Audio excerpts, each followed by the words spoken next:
Bipolar disorder আর delirium দুটো কিন্তু বেশ মানে জটিল মানসিক স্বাস্থ্য পরিস্থিতি। আজ আমরা এগুলোর গভীরে যাব, বিশেষ করে নার্সিংয়ের দিক থেকে। আমাদের হাতে নার্সিং ইনস্ট্রাক্টর শারমিন আক্তারের কিছু সোর্স নোটস আছে। হুম। এই নোটসগুলো থেকেই আমরা বোঝার চেষ্টা করব যে এই দুটো অবস্থায় নার্সিং কেয়ারের চ্যালেঞ্জগুলো কি কি, কোন বিষয়গুলোতে নার্সদের বেশি নজর দিতে হয়, আর এই দুটোকে কিভাবে আলাদা করা যায় আর কি, জরুরি তথ্যগুলো সহজে জেনে নেওয়া। ঠিক।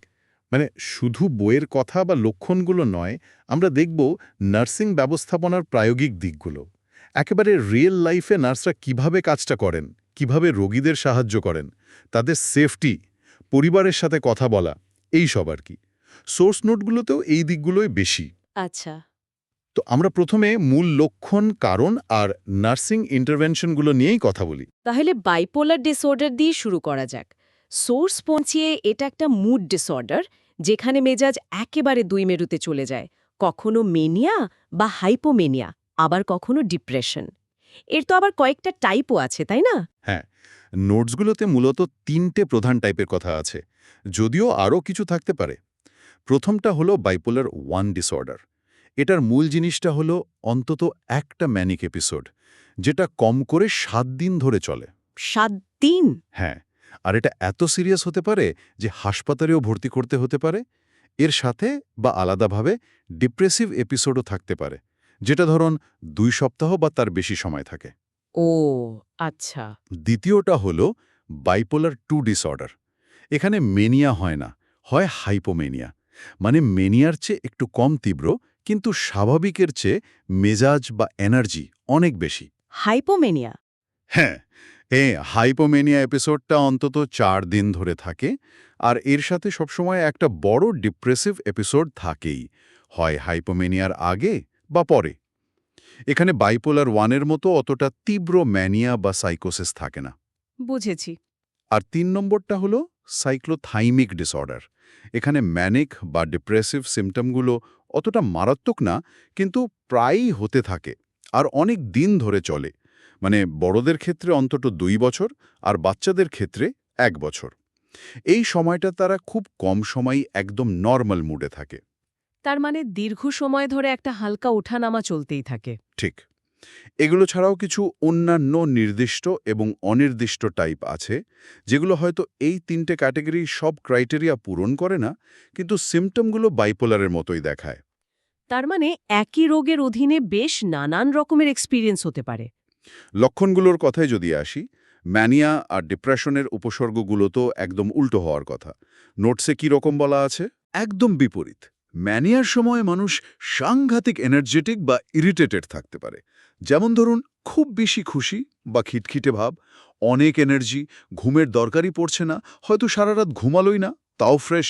তাই নাকি? হ্যাঁ, খুব দ্রুত কথা বলা, থামানোই যায় না এমন অবস্থা, মাথায় চিন্তাগুলো যেন ছুটছে, রেসিং থটস, মনোযোগ দিতে পারছে না, হঠাৎ করে বড় বড় ডিসিশন বা রিস্কি কাজ করে ফেলা। যেমন? যেমন ধরুন, অনেক টাকা খরচা করে ফেলল, বা খুব বেপরোয়াভাবে গাড়ি চালানো। আর নিজের ক্ষমতা বা গুরুত্ব নিয়ে একটা অবাস্তব ধারণা তৈরি হওয়া, গ্র্যান্ডিওস থিঙ্কিং যাকে বলে। ও আর ডিপ্রেশনের সময়টা ঠিক তার উল্টো। একটানা মন খারাপ, সব কিছু খালি খালি লাগা, আগে যা ভালো লাগতো এখন আর কিছুই ভালো লাগে না, ভীষণ ক্লান্তি, একটুতেই হাঁপিয়ে যাওয়া, ঘুমের সমস্যা, হয় খুব বেশি ঘুম বা একদম ঘুম নেই, হুম। মনে না ডিসিশন নিতে কষ্ট হয়, নিজেকে বেকার বা দোষী মনে করে। আর অবস্থা খুব খারাপ হলে মৃত্যু বা আত্মহত্যার চিন্তাও আসতে পারে। এই যে মেনিয়া বা হাইপোমেনিয়ার এপিসোডের কথা বললেন, এগুলো কি নির্দিষ্ট সময় ধরে থাকতে হয় ডায়াগনোসিসের জন্য? হ্যাঁ, সময়টা খুব ইম্পর্ট্যান্ট। ডায়াগনোসিসের জন্য অন্তত একটা মেনিয়া বাইপোলার 1-এর জন্য বা হাইপোম্যানিয়া বাইপোলার 2-এর জন্য এপিসোড থাকতেই হবে। মেনিয়ার সিম্পটমগুলো প্রায় প্রতিদিন, দিনের বেশিরভাগ সময় জুড়ে, টানা কম করে ৭ দিন থাকতে হবে। অবশ্য যদি তার আগেই হাসপাতালে ভর্তির দরকার হয়, তাহলে সময়টা কম হলেও চলে। আচ্ছা। আর হাইপোমেনিয়ার ক্ষেত্রেও সিম্পটমগুলো টানা কমপক্ষে ৪ দিন থাকতে হবে। ডিপ্রেসিভ এপিসোডের জন্য সময়টা সাধারণত কমপক্ষে ২ সপ্তাহ। বোঝা গেল। চিকিৎসার ক্ষেত্রে তো তাহলে অনেক কিছু দেখতে হয়। ওষুধ, থেরাপি, লাইফস্টাইল। সোর্স নোটসগুলোতে এগুলোর ব্যাপারে কি বলা আছে? যদি সংক্ষেপে একটু বলেন। চিকিৎসাটা আসলে একটা কম্বিনেশন। ওষুধের মধ্যে মুড স্টেবিলাইজারগুলো মেইন, যেমন লিথিয়াম, ভ্যালপ্রোভেট, এগুলো মুডের চরম ওঠানামা কন্ট্রোল করে। হুম। ম্যানিক এপিসোড কন্ট্রোল করতে বা সাইকোসিস থাকলে অ্যান্টিসাইকোটিক্স যেমন ওলানজাপাইন বা ডিসপেরিডন লাগে। অ্যান্টিডিপ্রেসেন্ট ব্যবহারের সময় খুব সাবধান থাকতে হয়, কারণ এগুলো একা দিলে ম্যানিয়া ট্রিগার করতে পারে। তাই সাধারণত মুড স্টেবিলাইজারের সাথেই দেওয়া হয়। ও আচ্ছা। সাইকোথেরাপিও খুব জরুরি, যেমন কগনিটিভ বিহেভিয়ারাল থেরাপি বা সিবিটি। এটা নেগেটিভ চিন্তাভাবনা বা আচরণ বদলাতে হেল্প করে। সিবিটি। হ্যাঁ, সাইকো এডুকেশনও খুব দরকারি। এতে রোগী আর তার পরিবার রোগটা বুঝতে কিভাবে ম্যানেজ করতে হবে শেখে। ফ্যামিলি থেরাপিটাও সম্পর্ক ভালো রাখতে আর সাপোর্ট বাড়াতে সাহায্য করে। আর লাইফস্টাইল? লাইফস্টাইল চেঞ্জটাও অনেক বড় ব্যাপার। মানে রোজ একই সময়ে ঘুমানো, স্ট্রেস কমানোর উপায় শেখা, রেগুলার এক্সারসাইজ, হেলদি খাওয়া দাওয়া, এগুলোও কিন্তু মুড স্টেবল রাখতে অনেক হেল্প করে। হুম। বেশ সমন্বিত একটা অ্যাপ্রোচ। এবার নার্সিং ব্যবস্থাপনার দিকটায় আসি। এই রোগীদের সামলানো তো নিশ্চয়ই খুব চ্যালেঞ্জিং। নার্সদের ঠিক কি কি দিকে খেয়াল রাখতে হয়? সোর্স নোটসগুলোতে এর বিস্তারিত আছে নিশ্চয়ই। অবশ্যই নার্সিং ম্যানেজমেন্ট এখানে ভীষণ জরুরি, আর কয়েকটা দিকে ফোকাস করতে হয়। প্রথম আর সম্ভবত সবচেয়ে গুরুত্বপূর্ণ হল রোগীর নিরাপত্তা নিশ্চিত করা। সেফটি। একদম। বিশেষ করে ম্যানিক পর্বে রোগী খুব ইম্পালসিভ বা জাজমেন্ট ছাড়া কাজ করতে পারে, যা নিজের বা অন্যের জন্য বিপদ ডেকে আনতে পারে। আবার ডিপ্রেশনের সময় সুইসাইডের রিস্ক থাকে। তাই নার্সকে রোগীর মুড, চিন্তা, আচরণ এগুলোর ওপর কড়া নজর রাখতে হয়। যেমন একটা উদাহরণ দিলে বুঝতে সুবিধা হয়। ধরুন একজন রোগী ম্যানিক পর্বে খুব উত্তেজিত হয়ে অন্যদের ডিস্টার্ব করছে বা জিনিসপত্র ছুঁড়ছে। নার্সকে তখন শান্ত কিন্তু ফার্মলি বলতে হবে এখানে এটা করা যাবে না, আর তাকে একটা নিরিবিলি জায়গায় নিয়ে যাওয়ার চেষ্টা করতে হবে। মানে অনুপযুক্ত বা বিপজ্জনক আচরণের ক্ষেত্রে একটা কনসিস্টেন্ট লিমিট সেট করা খুব জরুরি। এটা তো খুব কঠিন কাজ হওয়ার কথা। খুব কঠিন। একদিকে রোগীর পার্সোনাল স্পেসে ইন্টারফেয়ার না করা, আবার অন্যদিকে সেফটি এনশিওর করা। এই ব্যালেন্সটা রাখাই আসল চ্যালেঞ্জ। এখানেই নার্সের এক্সপিরিয়েন্স আর স্কিল কাজে লাগে। ঠিক। দ্বিতীয় গুরুত্বপূর্ণ বিষয় হল একটা শান্ত আর স্টেবল পরিবেশ তৈরি করা। ম্যানিক রোগীরা চারপাশের উত্তেজনা থেকে সহজেই প্রভাবিত হয়, তাই পরিবেশ যতটা সম্ভব শান্ত রাখা, বেশি লোকজন বা হইচই এড়িয়ে চলা ভালো। রোগীকে রিয়েলিটি সাথে কানেক্টেড রাখতে হেল্প করা, তার ভুল ধারণা নিয়ে তর্ক না করে শান্তভাবে কারেক্ট ইনফরমেশন দেওয়া। হুম। তৃতীয়ত, ওষুধ দেওয়া আর তার প্রভাব দেখা। ডাক্তারের প্রেসক্রিপশন অনুযায়ী ঠিক সময়ে ঠিক ডোজে ওষুধ দেওয়া, আর রোগী সেটা খেলো কিনা তা দেখা। আর সবচেয়ে জরুরি হলো সাইড এফেক্ট হচ্ছে কিনা সেদিকে খেয়াল রাখা। যেমন লিথিয়ামের টক্সিসিটির লক্ষণ, কাঁপুনি, বমি, ঝিমুনি এগুলো হচ্ছে কিনা। আর রোগীর শারীরিক যত্নের দিকটা? ম্যানিয়ার সময় তো তারা খাওয়া দাওয়াও ভুলে যেতে পারে। ঠিক তাই। চতুর্থ বিষয় হলো শারীরিক যত্ন আর চাহিদা পূরণ। ম্যানিক পর্বে অতিরিক্ত দৌড়ঝাঁপের কারণে বা ডিপ্রেশনের কারণে রোগী হয়তো ঠিকমতো খাচ্ছে না বা জল খাচ্ছে না। নার্সকে রোগীর নিউট্রিশন, হাইড্রেশন, ঘুম, পার্সোনাল দিকে নজর দিতে হবে। মানে মনে করিয়ে দিতে হবে। হ্যাঁ, মনে করিয়ে দিতে হবে। অনেক সময় হাতে ধরে খাইয়েও দিতে হতে পারে। রেগুলার ওজন চেক করা, ঘুমের প্যাটার্ন দেখা, ইলেকট্রোলাইট ব্যালেন্সটাও দেখতে হয়, কারণ ইমব্যালেন্স হলে ম্যানিয়ার সিম্পটম বেড়ে যেতে পারে। ও, এটাও একটা ফ্যাক্টর। হ্যাঁ, আর সব শেষে কিন্তু খুব ইম্পর্ট্যান্ট হলো যোগাযোগ আর মানসিক সাপোর্ট। রোগীর সাথে এমপ্যাথি নিয়ে একটা বিশ্বস্ত সম্পর্ক তৈরি করা, তার ফিলিংস, ভয়, উদ্বেগের কথা মন দিয়ে শোনা। হুম। রোগীকে সহজ করে বোঝানো যে তার রোগটা কি, ট্রিগারগুলো কি, কিভাবে সে নিজের অবস্থা ম্যানেজ করতে পারে। পরিবারকেও এর মধ্যে আনা, তাদের সাপোর্ট দেওয়া, রোগটা নিয়ে সঠিক ইনফরমেশন দেওয়া, এটাও নার্সের দায়িত্ব। এই সব কিছু মিলেই একজন বাইপোলার ডিসঅর্ডারের রোগীর নার্সিং কেয়ার প্ল্যানটা হয়। খুবই ডিটেইলড আর প্র্যাকটিক্যাল গাইডলাইন। নার্সিংয়ের ভূমিকাটা যে কতটা সেন্ট্রাল তা স্পষ্ট বোঝা যাচ্ছে। এবার ডেলিরিয়ামের দিকে যাই। সোর্স নোটস বলছে এটা কনশাসনেস বা চেতনার একটা গোলমাল, যেটা হঠাৎ করে শুরু হয়। হ্যাঁ, ডেলিরিয়াম হল চেতনা, মনোযোগ, চারপাশ সম্পর্কে সচেতনতা আর চিন্তাভাবনার একটা আকস্মিক এবং ফ্লাকচুয়েটিং মানে পরিবর্তনশীল গণ্ডগোল। ICD-10 বলছে এটা চেতনা, কগনিশন মানে জ্ঞান, পারসেপশন বা উপলব্ধি, সাইকোমোটর অ্যাক্টিভিটি, ঘুম জাগরণ চক্র আর আবেগের একটা সার্বিক বা গ্লোবাল ডিস্টারবেন্স। Global disturbance. হ্যাঁ, এটা সাধারণত কয়েক ঘন্টা বা দিনের মধ্যেই শুরু হয়, আর দিনের বিভিন্ন সময় এর তীব্রতা কমে বা বাড়ে। গুরুত্বপূর্ণ বিষয় হল এটা প্রায় সবসময় অন্য কোনো শারীরিক অসুস্থতা বা কারণের ফল, তাই একে অর্গানিক মেন্টাল ডিসঅর্ডার বলা হয়। এর প্রকোপ কেমন? হাসপাতালে ভর্তি রোগীদের মধ্যে এটা কি খুব কমন? সোর্স নোটস অনুযায়ী বেশ কমন, বিশেষ করে কিছু গ্রুপে। যেমন হাসপাতালের জেনারেল মেডিকেল বা সার্জিক্যাল ওয়ার্ডে ভর্তি রোগ 10 থেকে 25% পর্যন্ত ডেলিরিয়ামে ভুগতে পারেন। 10 থেকে 25%? হ্যাঁ, আর বয়স্ক রোগীদের ক্ষেত্রে এই হার আরও বেশি, 20 থেকে 40% পর্যন্ত হতে পারে। আর খুব বয়স্ক, ধরুন 75 বছরের বেশি বয়সীদের মধ্যে হাসপাতালে থাকাকালীন 60% পর্যন্ত এই সমস্যায় পড়তে পারেন। তাই এটা একেবারেই রেয়ার নয়, বরং একটা বড় হেলথ প্রবলেম। কারণগুলো কি কি হতে পারে? আপনি বললেন শারীরিক অসুস্থতার কথা। সোর্সে মনে রাখার কৌশল বা মেমনিক ডেলিরিয়ামের কথা বলা হয়েছে, তাই না? হ্যাঁ, কারণ অনেক, আর প্রায় দেখা যায় একাধিক কারণ একসাথে কাজ করছে। মূল কারণগুলোর মধ্যে আছে ইনফেকশন, যেমন ইউরিন ইনফেকশন বা নিউমোনিয়া। ইউটিআই, নিউমোনিয়া, খুব কমন এগুলো, তাই না? খুব কমন। এছাড়া কিছু ওষুধ, বিশেষ করে যাদের অ্যান্টিকোলিনার্জিক এফেক্ট আছে, বা ঘুমের ওষুধ, ব্যথানাশক ওষুধ বা অ্যালকোহল হঠাৎ বন্ধ করে দিলে, মানে উইথড্রল। মেটাবলিক সমস্যা, যেমন ইলেকট্রোলাইট ইমব্যালেন্স, সুগার বা অক্সিজেন কমে যাওয়া। হুম। হার্ট বা ফুসফুসের সিরিয়াস সমস্যা, ব্রেনের রোগ যেমন স্ট্রোক, মাথায় চোট, ইনফেকশন, অপারেশন হলে, এমনকি কোষ্ঠকাঠিন্য বা ইউরিন আটকে গেলেও ডেলিরিয়াম হতে পারে। বলেন কি, কোষ্ঠকাঠিন্য থেকেও? হ্যাঁ, আর ওই ডেলিরিয়াম নেমোনিকটা এই কারণ বা রিস্ক ফ্যাক্টরগুলো মনে রাখতে হেল্প করে। ডি ইজ ড্রাগস, নতুন ওষুধ, ডোজ চেঞ্জ বা একসাথে অনেক ওষুধ। E is electrolyte imbalance, sodium potassium লেভেলে গণ্ডগোল। L is lack of drugs, হঠাৎ জরুরি ওষুধ বন্ধ করা, যেমন অ্যালকোহল বা ঘুমের ওষুধ। I is infection, UTI, pneumonia এগুলো খুব common. R is reduced sensory input, চোখে কম দেখা বা কানে কম শোনা, যা চারপাশ বুঝতে বাধা দেয়। আই ইজ ইন্ট্রাক্রেনিয়াল, মানে ব্রেনের ভেতরের সমস্যা, stroke, bleeding, tumour. U is urinary retention, faecal impaction, urine বা স্টুল আটকে যাওয়া। এম ইজ মেটাবলিক মায়োকার্ডিয়াল, শরীরের কেমিক্যাল ব্যালেন্সে গণ্ডগোল, অক্সিজেন কম, হার্ট অ্যাটাক। যাদের আগে থেকে ডেমেনশিয়া আছে বা খুব অসুস্থ বা অনেকগুলো রোগ একসাথে আছে, তাদের ডেলিরিয়াম হওয়ার রিস্ক বেশি।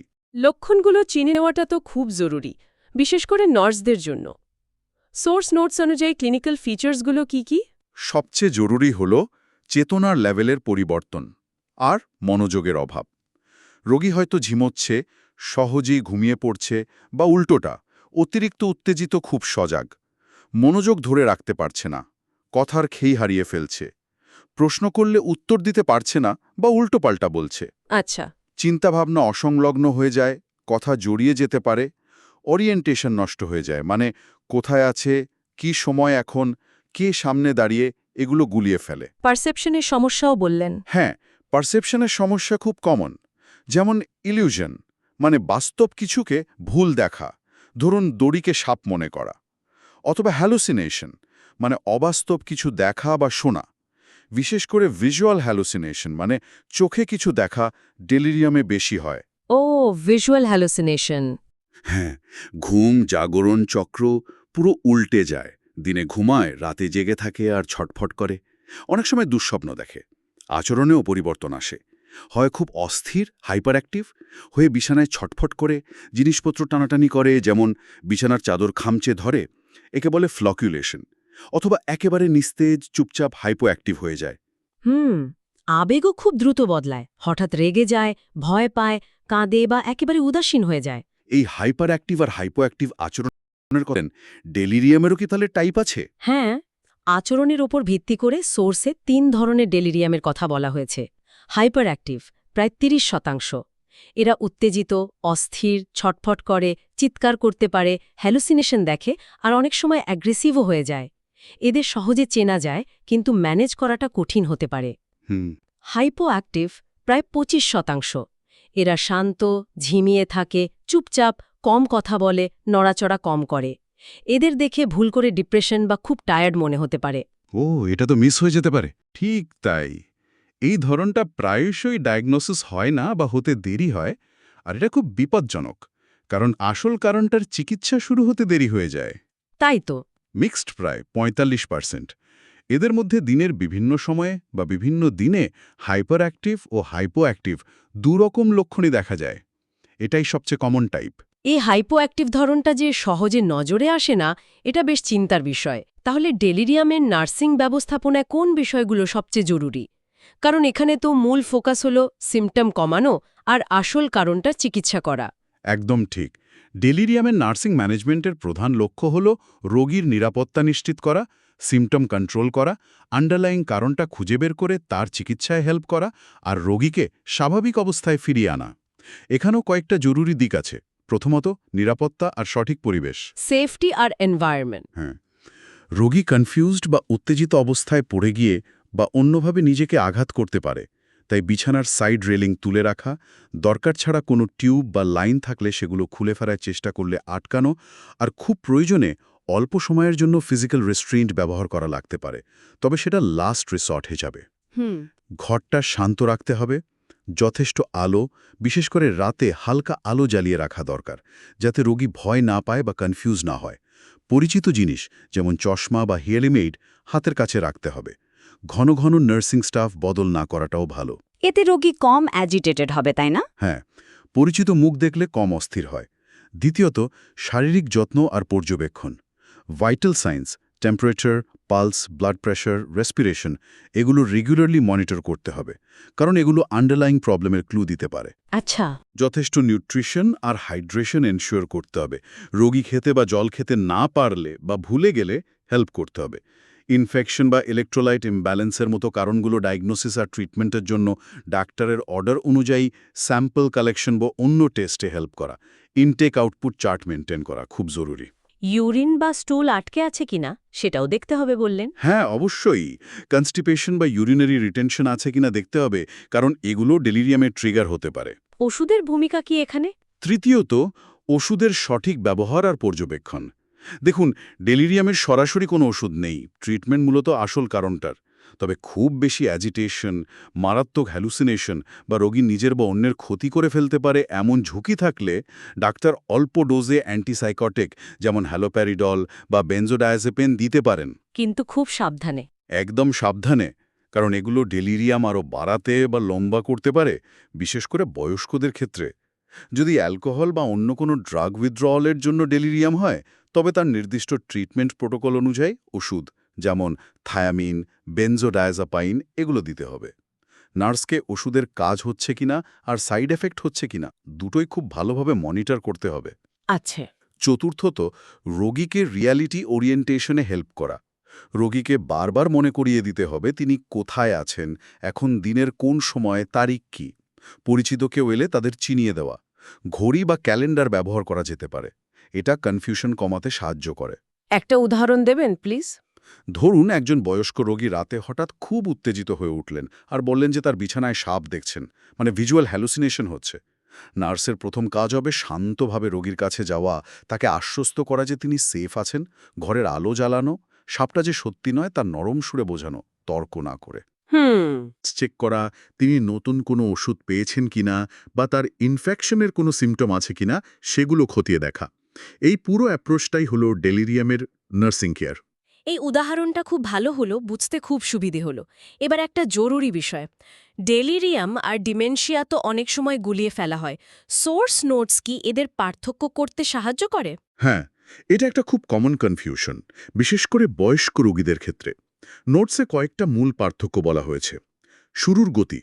ডেলিরিয়াম হঠাৎ শুরু হয়, অ্যাকিউট অনসেট, কয়েক ঘন্টা বা দিনের মধ্যে। ডিমেনশিয়া কিন্তু ধীরে ধীরে শুরু হয়, ইনসিডিয়াস অনসেট, মাস বা বছর ধরে। আচ্ছা, অনসেটটা খুব আলাদা। খুব আলাদা। লক্ষণের ওঠানামা। ডেলিরিয়ামের লক্ষণগুলো দিনের মধ্যে বা একদিন থেকে অন্যদিনে খুব ফ্লাকচুয়েট করে, মানে কমে বাড়ে, ফ্লাকচুয়েটিং কোর্স। ডিমেনশিয়ার লক্ষণগুলো সাধারণত ধীরে ধীরে খারাপ হতে থাকে, এতটা দ্রুত ওঠানামা করে না, প্রোগ্রেসিভ কোর্স। মনোযোগ। ডেলিরিয়ামে মনোযোগের অভাবটা প্রধান লক্ষণ, রোগী কনসেন্ট্রেট করতে পারে না। ডিমেনশিয়াতে মনোযোগের সমস্যাটা পরে আসে, শুরুতে অতটা নাও থাকতে পারে। চেতনা। ডেলিরিয়ামে চেতনার লেভেলটা অল্টার্ড হয়, মানে রোগী ঝিমিয়ে থাকে বা উত্তেজিত থাকে। ডিমেনশিয়াতে অন্তত শেষের দিকে না গেলে চেতনা সাধারণত ক্লিয়ার থাকে। ক্লিয়ার থাকে। আচ্ছা, সময়কাল। ডেলিরিয়াম সাধারণত অল্প সময়ের জন্য থাকে, ঘণ্টা থেকে সপ্তাহ, আর ঠিক চিকিৎসা হলে পুরোপুরি সেরেও যেতে পারে। ডিমেনশিয়া কিন্তু লং টার্ম, মাস থেকে বছর, আর সাধারণত পুরোপুরি সারে না। এই পার্থক্যগুলো জানাটা তাহলে ডায়াগনোসিস আর ঠিক ম্যানেজমেন্টের জন্য খুবই জরুরি। যদিও বাইপোলার ডিসঅর্ডার আর ডেলিরিয়ামের সরাসরি তুলনা এখানে নেই, আলোচনা থেকে এটা পরিষ্কার যে দুটো একদম ভিন্ন জিনিস। একটা মূলত মুডের রোগ, অন্যটা চেতনার গণ্ডগোল, যার পেছনে শারীরিক কারণ থাকে। তাই এদের নার্সিং কেয়ারের ফোকাসটাও আলাদা হবে। অবশ্যই। আজকের এই আলোচনা থেকে বাইপোলার ডিসঅর্ডার এবং ডেলিরিয়ামের নার্সিং ব্যবস্থাপনার অনেকগুলো গুরুত্বপূর্ণ আর প্র্যাকটিক্যাল দিক আমরা জানতে পারলাম।